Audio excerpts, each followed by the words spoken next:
βιβλίου μου. Για τον ίδιο λόγο ευχαριστώ και τον επίσης φίλο μου και καταξιωμένο ιστορικό συγγραφέα Χρήστο Μούλια. Ευχαριστώ το Επιμελητήριο Αχαΐας, το οποίο με αφιλοκέρδεια παραχώρησε τον φιλόξενο τούτο χώρο για την εκδήλωσή μας. Ευχαριστώ τον εκδοτικό οίκο Διαπολιτισμός, που μέσα στη σημερινή δεινή οικονομική κρίση κυκλοφορεί το πόνημά μου στη γενικότερη επιτυχημένη προσπάθειά του να προβάλλει την πνευματική ζωή της πόλης μας σε συγκεκριμένους τομείς.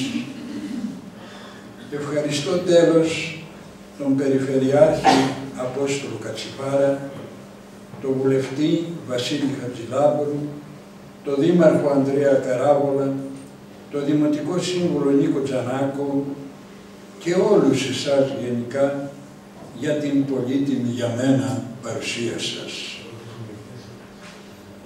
Το βιβλίο που μας απασχόλησε στη σημερινή συγκέντρωσή μας απετέλεσε καρπό πολύχρονων και πολύμορφων προσπάθειών μου, με στόχο την προβολή σε τοπικό επίπεδο της αδυσόπιτης και συνάμα μεγαλειώδους εποχής της ξενικής φασιστικής κατοχής και της εθνικής αντίστασης. Μιας συγκλονιστικής ιστορικής περίοδου, που αντίστοιχη της μπορεί να θεωρηθεί μόνο η Μεγάλη Επανάσταση του 1921. Πρόκειται για κάποιους ξεχωριστούς καιρούς που οι πολύ παλιοί τους κρατούν φυλαγμένους στις αναμνήσεις τους και οι νεότεροι τους συναντούν σε πρωτάκουστες αφηγήσεις για κάποιες σκληρές αλήθειες που η ιστορία τις έχει καταγράψει με χαλίβδινο κοντήλι, για τα ηρωικά αντιπαλέματα του λαού μας με το φασισμό και για την πεισματική προσμονή του να ακροαστεί το πολυπόθητο λάλημα του ανυπόμονου πετεινού του ξημερωμού μέσα στο κατακάρδι της νύχτας.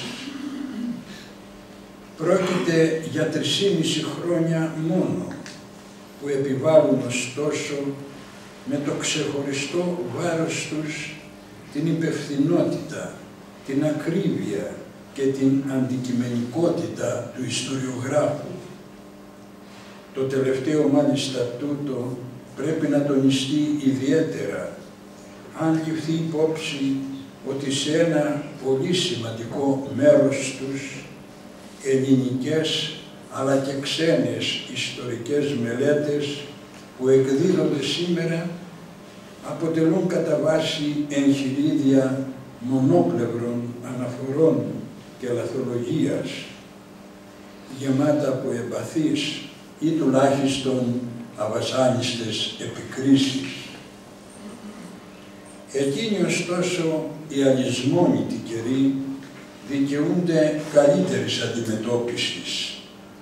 Γι' αυτό ακριβώς το λόγο πρέπει οι σχετικές ιστορικές καταγραφές να είναι επαναστατικές, δηλαδή αληθινές, επειδή πάντα η αλήθεια είναι επαναστατική. Μπορεί μάλιστα να υποστηριχθεί ότι τοπικές ιστορίες ειδικά που αναφέρονται στην κρίσιμη εκείνη περίοδο κατά την οποία δοκιμάστηκαν όλες οι αντοχές και όλες οι ιδεολογίες, χρειάζεται να γραφτούν και άλλες, έτσι ώστε να υπάρχει ένα πρώτο βασικό υλικό για τη συγγραφή μιας ευρύτερης και αρτιότερης ελληνικής ιστορίας, αυτής της μοναδικής εποχής, η οποία πρέπει να αντιμετωπιστεί από τους ερευνητές και τους ερμηνευτές με όλη την υπευθυνότητα και το σεβασμό που της ταιριάζει. Βιβλία που υπηρετούν την ιστορική αλήθεια και επομένως δεν είναι απότοκα ύποπτων προγραμμάτων, πρέπει να θεωρούνται ιδιαίτερα αναγκαία σήμερα, που επιχειρείται από σκοτεινούς κύκλους του εξωτερικού και από πρόθυμους γρεκύλους μια ποικιλία σκοπών, η διαστρέβλωση της ιστορίας σε ευρύτατη κλίμακα και με μια ποικιλία σκοπών ανάμεσα στους οποίους περιλαμβάνεται και η εξουδετερώση του εθνικού φρονήματος του λαού μας.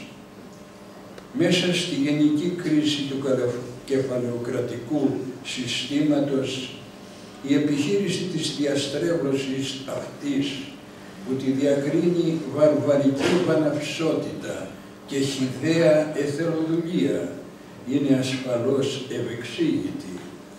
Το φαινόμενο όμως τούτο απαιτεί άμεσες αντιστάσεις και καταλυτικές αντεπιθέσεις σε ιδεολογικό επίπεδο, επειδή οι μύθοι πέρασαν ήδη και πάτησαν τα χώματά μας.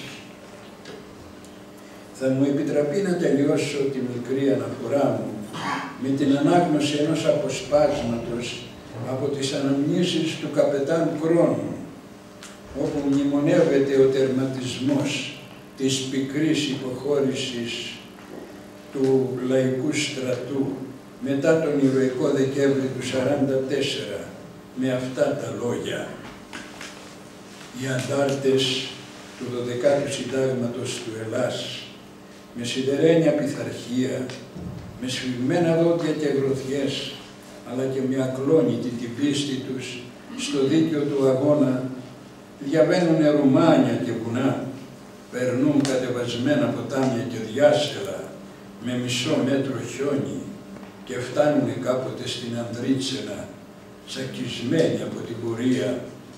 Το χιόνι είναι πολύ, το κρύο τσουχτερό, αλλά η ψυχή μας στέκει όρθια». Ο υπεύθυνος Γιώργας με τους βοηθούς του προσπαθεί να μας τακτοποιήσει όλους σε σπίτια.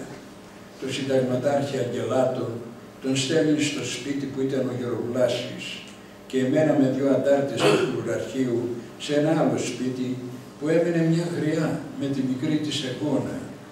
Η γριά όμως όλο μουρμουρίζει και όλο μας λέει πως δεν έχει φαΐ να μας ταΐσει. «Δεν θέλουμε φαΐ», της κάνω εγώ. «Μόνο λίγη φωτιά να στεγνώσουμε τα ρούχα μας και να ζεσταθούμε. Το φαΐ σου κράτησέ το για σένα και για την εγγόνα σου. Δεν σου το παίρνουμε.